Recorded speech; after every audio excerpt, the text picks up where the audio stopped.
food truck. Hundreds of environmental activists are trying to stop the construction of a gas and oil pipeline. They say the pipeline runs through land that's not only sacred, but the pipeline could potentially contaminate the tribe's drinking water. Pipeline's developer Energy Transfer Partners insists there is no danger and that the pipeline would decrease dependence on foreign oil and create thousands of jobs. Susan Saradon, who is fighting against the project, told me it's time President Obama put a stop to it. They're water protectors, some of whom are native, some of whom are not, who were having a peaceful ceremony. And so to wait, as Obama wants to do, for 2 weeks to see how it plays out, it's already been playing out with people being arrested and strip searched and put in dog kennels overnight, naked, putting numbers on their arms, things that don't even seem like this could be America. And because no one is really, from the mainstream media, is doing stories on it, people don't know. And the Missouri River, which they're trying to protect, I mean, this was on their sacred land where this confrontation took place, so the police had no right even being there. President Obama said, you know what, it's time to reassess. The oil company has agreed to do that. So why isn't that enough? Because they're at the edge of the river. They've been drilling, no matter what's been said or what injunctions have been there. They're now at the river. We found out with drones yesterday they are at the river.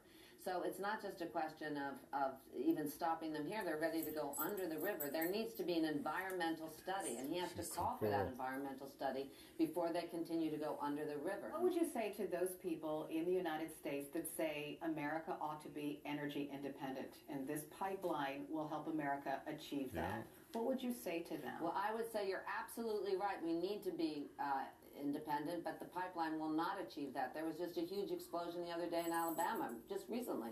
There's explosions. It's not a question of if they leak, it's a question of when. And so we're poisoning. We need to change. We need to take those people along and start new industries and actually make a difference. The oil idea is gone, and natural gas is These same people, Susan, would say, you know what, this pipeline will also create tens of thousands of jobs. It will pump hundreds of thousands of dollars into our economy. And isn't that worth it? Oh, my God. Well, not if you don't have water. It's not worth it if your water's poisoned. The candidates running for president, at least the two in the forefront, right? They're not talking about this issue at all. Why do you think that is?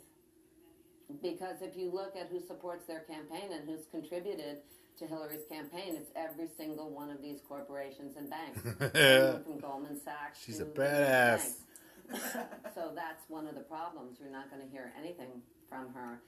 What about Donald Trump? That's going to change. Well, I don't think he's concerned either. So Jill Stein, she's the Green candidate. You're supporting her because she's the Green candidate? I wanted to vote for somebody who in some way is concerned about the things that concern me. And after my experience in the primary, it's very clear to me that the DNC, and also reading emails, that the DNC is gone. And we need a progressive party. And so if she can get 5% the next time round, that means that we could have a really viable third party. What do you mean the DNC is gone? What do you mean by that?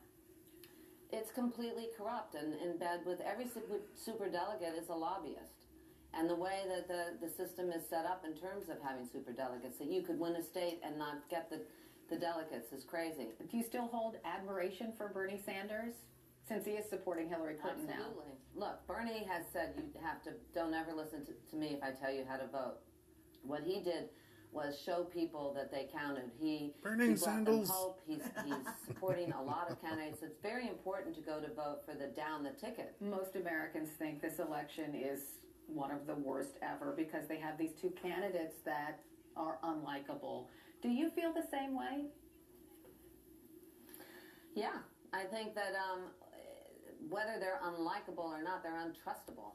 And I think we've been voting the lesser of two evils for too long, and that's why it's really important. The good news, if you want some good news, is that everybody's so frustrated that at least we're awake.